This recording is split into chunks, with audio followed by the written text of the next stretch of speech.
Bonjour et bienvenue pour notre émission mensuelle La Bourse selon Euronext. Tous les mois avec les experts d'Euronext, vous allez rentrer avec nous dans les coulisses des marchés financiers et comprendre de l'intérieur comment fonctionnent les rouages de la bourse. Et pour ce numéro, j'ai le plaisir d'accueillir Vincent Boquillon, responsable des marchés actions chez Euronext. Bonjour Vincent. Bonjour Laurent. Et on va parler d'un sujet aujourd'hui où je sens que ça va vous intéresser, ça va faire réagir. On va se demander avec vous Vincent si l'Europe boursière, pour le dire simplement, est moins, aussi, voire davantage attractive que les États-Unis. Bon, Vincent, on va pas se mentir, hein. Les gens qui nous regardent se disent le match il est plié d'avance, on ne peut pas rivaliser que les États-Unis. Tiens, quels sont les arguments comme ça d'entrée que vous pourriez leur opposer ? Oui, merci Laurent. Puis déjà, merci de me recevoir. C'est clairement le sujet à la mode. On en entend parler depuis 6-12 mois. Il y a des thèmes comme ça dans l'industrie qui reviennent de manière cyclique. Je pense que déjà, lorsqu'on regarde ce débat de l'Europe versus les États-Unis, il faut bien distinguer l'attractivité. L'attractivité pour les investisseurs et l'attractivité pour les sociétés cotées ou qui cherchent du financement. Et là, clairement, l'Europe n'a pas du tout à rougir vis-à-vis des États-Unis. On le voit très bien sur le périmètre des petites et moyennes entreprises. La liquidité et la capitalisation boursière est tout à fait comparable des deux côtés de l'Atlantique. Là où l'Europe a clairement ses cartes à jouer au regard de cette opposition, c'est sur son écosystème et son bassin d'investisseurs, qui est beaucoup plus varié et hétérogène en Europe qu'il ne l'est aux États-Unis. La recherche également est tout à fait comparable des deux côtés de l'Atlantique. Et ce que l'on voit, c'est qu'on a un tissu d'investisseurs qui est beaucoup plus résilient en Europe qu'il ne peut l'être aux États-Unis. Ce qu'on reproche évidemment à l'Europe, c'est son niveau de fragmentation. Oui. C'est pas un grand marché, c'est plein de marchés plus ou moins grands. Exactement, c'est un espèce de patchwork de plusieurs places, parce qu'on a des niveaux de fragmentation qui ne sont pas les mêmes en Europe versus les États-Unis. Vous avez plusieurs marchés, plusieurs bourses, généralement qui sont des bourses nationales historiques. Vous avez plusieurs chambres de compensation et de dépositaires centraux qui sont en fait l'après-transaction. Là où aux États-Unis, sur le papier, il y a un modèle beaucoup plus intégré. Ceci étant dit, il faut faire attention aux apparences. Absolument. Lorsque vous faites une liste des marchés aux États-Unis, vous vous retrouvez avec 50 dark pools pour les mêmes plateformes. Donc, il faut faire attention avec les comparables qu'on utilise. Je vais parler un petit peu de notre mission chez Euronext et un peu de l'ADN. Notre projet depuis notre IPO, et puis même depuis notre création, ça a vraiment été un projet européen d'harmonisation des marchés en Europe. Aujourd'hui, on a à peu près 1900 sociétés cotées sur Euronext. Vous en avez 1500 qui sont des PME, ETI, petites et moyennes entreprises, 700 valeurs de la tech. Donc, lorsqu'on compare par rapport au gros pôle du Nasdaq, on n'a absolument pas à rougir de notre performance en Europe. Et on est le premier marché sur les PME, ETI et sur les valeurs de la tech. Tout ceci combiné, ça fait 6500 milliards de capitalisation boursière agrégée sur les marchés Euronext. Et pour vous donner un comparable, c'est à peu près 2 fois Londres et 3 fois Francfort. Donc sur le périmètre qu'on gère. Et ce qui est important, c'est qu'avec le modèle d'Euronext, vous accédez à 7 marchés nationaux en Europe, sur la même plateforme, sur le même bassin de liquidité. Donc votre expérience que vous alliez traiter de l'Heineken, du Total ou peu importe sur les 1900 valeurs, ce sera exactement la même. Donc on a déjà ce marché un petit peu unifié là aussi. Hein. Tout à fait. Donc voilà, ça c'était juste pour mettre un petit peu en exergue la proposition de valeur européenne pour les sociétés cotées versus ce qu'elles pourraient trouver aux États-Unis. Et on y reviendra sur le comparatif de volume qui fait toujours un peu... J'ai une question là-dessus, effectivement. En fait, on s'aperçoit qu'il y a beaucoup de... On y viendra par la suite, mais il y a un tel prisme sur ce qu'on appelle les Magnificent Seven, Amazon, Facebook and Co, que ça distorte complètement le comparable en termes de volume. Et en fait, lorsqu'on regarde l'univers des small, mid et large cap entre l'Europe et les États-Unis, c'est absolument comparable en termes de volume. Bon, vous l'avez dit, 700 valeurs de la tech en Europe. Et cette transition toute trouvée, parce que oui, effectivement, est-ce que finalement, les méga caps les hyper méga caps, on pourrait dire, les GAFA hier, les Magnificent Seven, les 7 magnifiques aujourd'hui, est-ce qu'elles contribuent pas, vous avez déjà un petit peu répondu à la question, à une vision complètement en trompe-l'œil de ce que sont les marchés américains et européens? Absolument, c'est vraiment le prisme qu'on voit. En fait, ces Magnificent Seven, elles ont complètement polarisé le trading aux États-Unis. Leur capitalisation boursière combinée représente 13 000 milliards de dollars. Pour donner juste un élément de comparaison, c'est le PIB de la France, du Royaume-Uni, de l'Allemagne et de l'Italie réunis. Voilà. Donc on ne peut même plus les qualifier de sociétés, c'est quasiment devenu des États de par leur taille. Le poids des volumes aussi est intéressant. Ces 7 sociétés représentent un tiers des volumes aux États-Unis, des volumes échangés de manière journalière. Donc vous avez 7 sociétés versus le S&P 500, avec un prisme où un tiers de ces volumes est concentré sur ce périmètre de valeur. Et ce que l'on voit, c'est qu'aux États-Unis, ça ne s'arrête pas uniquement au Magnificent Seven. Les 80 plus grosses valeurs du périmètre américain représentent 50% des volumes échangés. D'accord. En Europe, pour atteindre ce même niveau, pour atteindre ce seuil des 50%, vous considérez 400 sociétés cotées. Ouais. Donc on a un marché en Europe qui est beaucoup plus diversifié, beaucoup plus résilient. Et après, la question se pose, est-ce qu'un marché financier, c'est 7 valeurs du même secteur qui trustent plus d'un tiers des échanges? Voilà, c'est une question en tout cas qu'on est en droit de se poser. Judicieux de se poser, tout à fait. Qu'on est en droit de se poser. Autre question aussi, parce qu'on en parle moins, mais on dit justement que le marché américain il a tendance à se réduire en nombre de sociétés. Vous avez des chiffres là-dessus? Alors oui, là, je vais me faire un petit peu le défenseur de l'autre côté de l'Atlantique. On voit en fait des dynamiques qui sont assez comparables entre l'Europe et les États-Unis, avec des nombres d'entrées et de sorties qui se valent. En revanche, ce qui est intéressant, c'est de regarder la performance des valeurs européennes qui bougent aux États-Unis versus la performance des valeurs européennes qui restent en Europe, et inversement, les valeurs internationales qui viennent en Europe. Et ce que l'on voit, c'est là où il y a peut-être une narrative qui n'est pas tout à fait adossée à des chiffres, c'est que depuis 2018, il y a eu 50 valeurs européennes qui sont allées se lister aux États-Unis. Dans ces 50 valeurs, vous en avez plus de la moitié qui viennent du Royaume-Uni, et la grande majeure partie viennent du secteur de la santé. D'accord. Et il y a une raison derrière ça, c'est qu'en fait, la FDA, qui est le régulateur aux États-Unis... L'autorité de santé américaine. Exactement, impose des cotations aux États-Unis, etc. Donc il n'y a pas qu'une dynamique de liquidité ou d'attractivité des États-Unis, il y a aussi des facteurs exogènes qui justifient ces délocalisations, je dirais. Ceci étant dit, on regarde dans ce sens-là, mais il y a aussi le sens inverse. Sur Euronext, sur la même plage de temps, depuis 2018, on a accueilli 120 IPO de valeurs internationales, donc de périmètres qui étaient en dehors du périmètre d'Euronext. Beaucoup plus qu'on ne l'imagine. Hein, exactement. Et dedans, vous avez des small, des mid et des large cap, avec une diversification sectorielle qui est beaucoup plus importante que ce qu'on a vu précédemment avec ces valeurs de la santé qui ont passé aux États-Unis. Et encore plus intéressant, c'est que lorsque vous regardez la performance de ces sociétés qui ont fait le déménagement en quelque sorte, et on s'aperçoit qu'un an après leur IPO aux États-Unis, la performance versus leur pair en Europe est absolument négative. Et on ne parle pas de quelques points, quelques pourcents. On est entre 20 et 40% de sous-performance versus leur pair en Europe.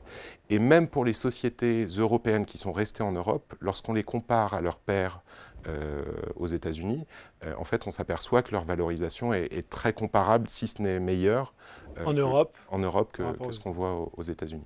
Mais il est vrai que en fait, toutes ces données sont un peu biaisées par le poids des Magnificent Seven. qui sont aujourd'hui... Les annonces autour des résultats d'NVIDIA, de Meta, attirent davantage la communauté financière que les annonces de la Banque Centrale Européenne ou de la Fed. Il y a eu des vrais market movers. Hein. Exactement. Ouais. Et justement, une question, vous l'avez très bien dit, puisque ce plateau, il abrite aussi parfois le journal des biotech. On reçoit beaucoup de sociétés de santé qui sont allées se coter sur les marchés américains et nous disent, effectivement, quelquefois la performance n'est pas au rendez-vous, mais aussi que ça coûte très cher de se coter sur les marchés américains. Est-ce que là aussi, finalement, on est compétitif? Est-ce que, voilà, pour une entreprise, c'est plus économique ou en tout cas plus rentable de se coter sur les marchés européens que les marchés américains? Alors, tout à fait. On va regarder deux éléments pour justifier ce propos. Le premier, c'est que les frais d'introduction en bourse, donc les frais que vous payez au marché, aux différents cabinets d'avocats, aux banques de conseil, tout ce qui constitue en fait le package d'introduction. Le dossier, quoi, hein, qui va bien, ouais. Celui-ci est 30% inférieur en Europe qu'il ne l'est aux États-Unis. Ça, c'est le premier point. Le second point, c'est que la liquidité, c'est-à-dire ce que les actionnaires vont pouvoir sortir ou rentrer au moment de l'introduction en bourse, est bien moindre aux États-Unis qu'elle ne l'est en Europe. Ça, on ne s'y attend pas du tout. Hein. On ne s'y attend pas. En fait, généralement, ce que vous voyez aux États-Unis, c'est un pic de valorisation immédiatement après l'introduction.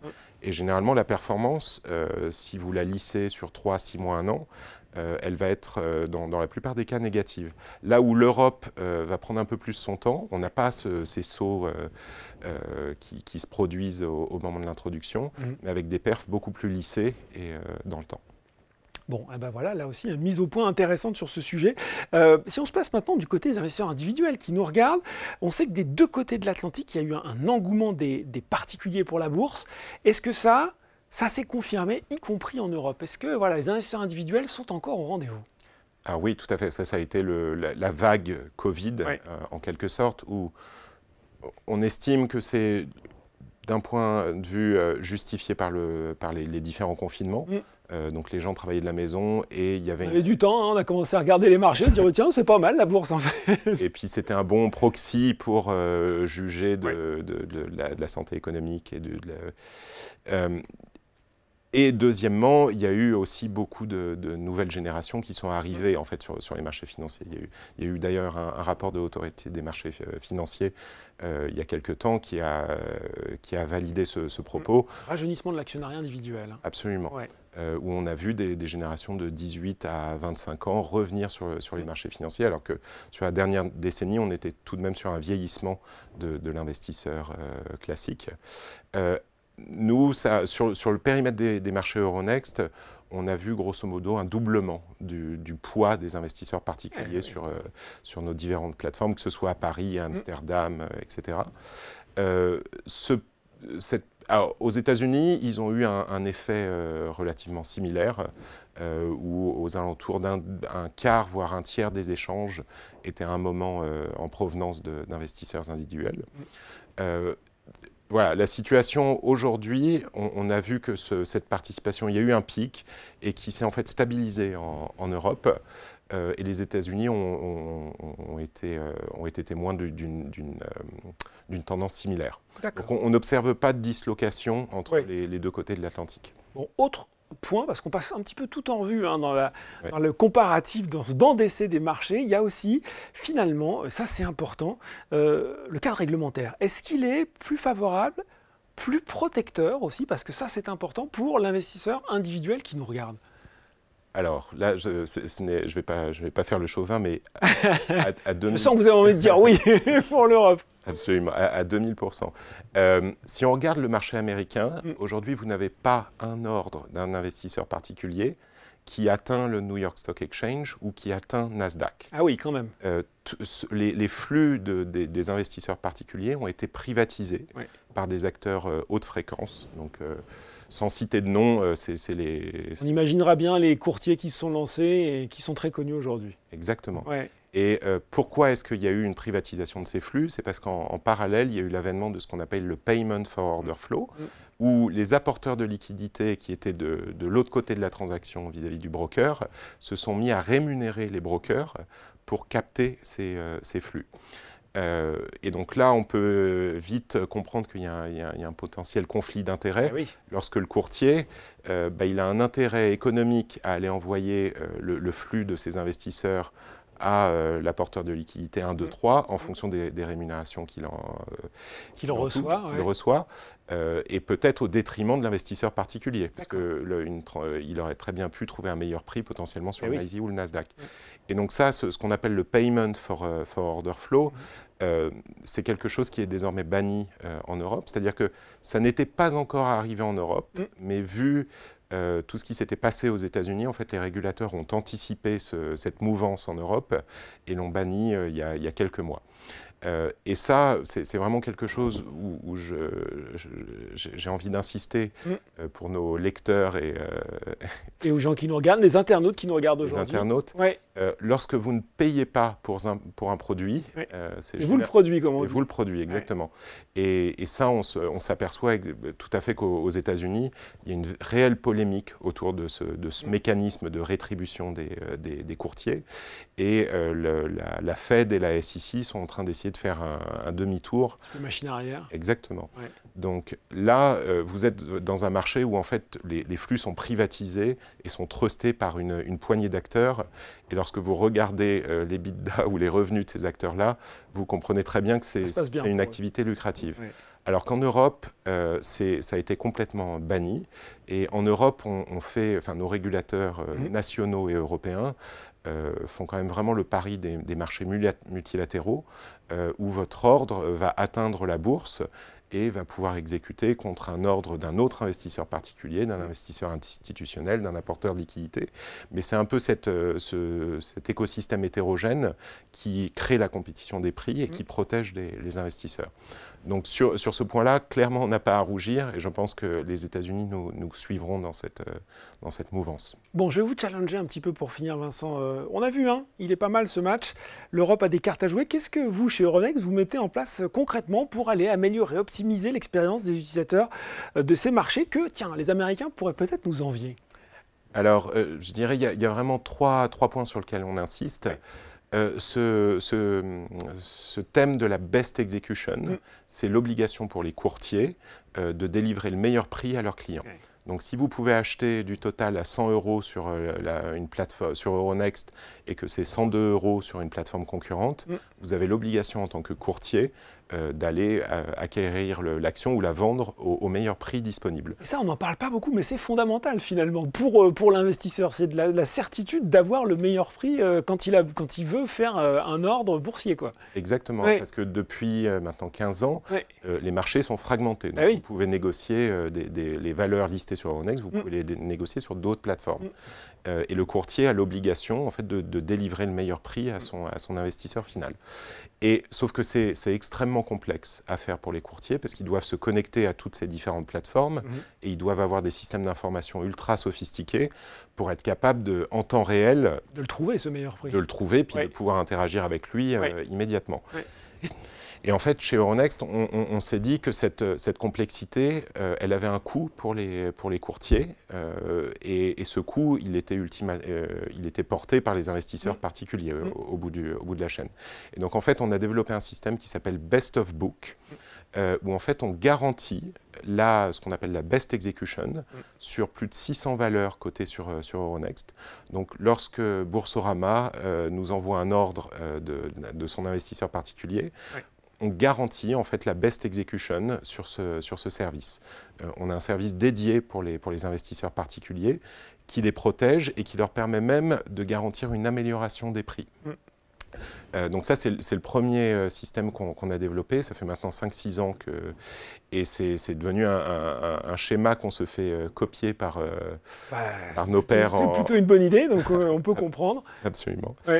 L'autre aspect, c'est que avec l'avènement de tous ces nouveaux investisseurs, on s'est rendu compte que le périmètre des 7 marchés européens pour les investisseurs particuliers, à un moment, il avait atteint ses limites, il n'était plus suffisant parce qu'on avait des courtiers qui nous demandaient des valeurs américaines, des valeurs européennes, etc. Donc on a lancé à la fin de l'année dernière un service qui s'appelle le Global Equity Market, sur lequel vous avez pareil à peu près 500 valeurs, cette fois-ci pan-européennes et américaines, où les investisseurs particuliers peuvent sans passer par des frais mirobolants lorsqu'ils échangent sur les marchés étrangers, négocier des valeurs internationales sur Euronext. Et pareil, on a eu un peu le vent en poupe sur ce service. Et le dernier, alors qui est pas nécessairement orienté vers les investisseurs particuliers, nos équipes de marché primaire, ceux qui s'occupent des sociétés cotées, ont lancé un service qui s'appelle Tech Leaders, justement pour faire la promotion des marchés européens et attirer des sociétés de la tech, leur démontrer que vous n'avez pas besoin de traverser l'Atlantique pour chercher du financement dans votre parcours. Bon, et il y a un numéro de la bourse selon Euronext qui est dédié aux Tech Leaders, je vous invite à le retrouver, on le mettra en lien de cette vidéo. En conclusion, Vincent, je me dis que ce match, finalement, il est équilibré, beaucoup plus équilibré qu'on pouvait le penser en début d'entretien, non? C'est la conclusion à retenir? Absolument, oui. Et voilà, un match équilibré et de nombreux atouts à faire valoir pour les investisseurs européens. Merci beaucoup Vincent Bequillon, responsable des marchés actions, de ces explications. Merci Laurent. La bourse selon Euronext, c'est fini, mais on se retrouve le mois prochain pour un nouveau numéro.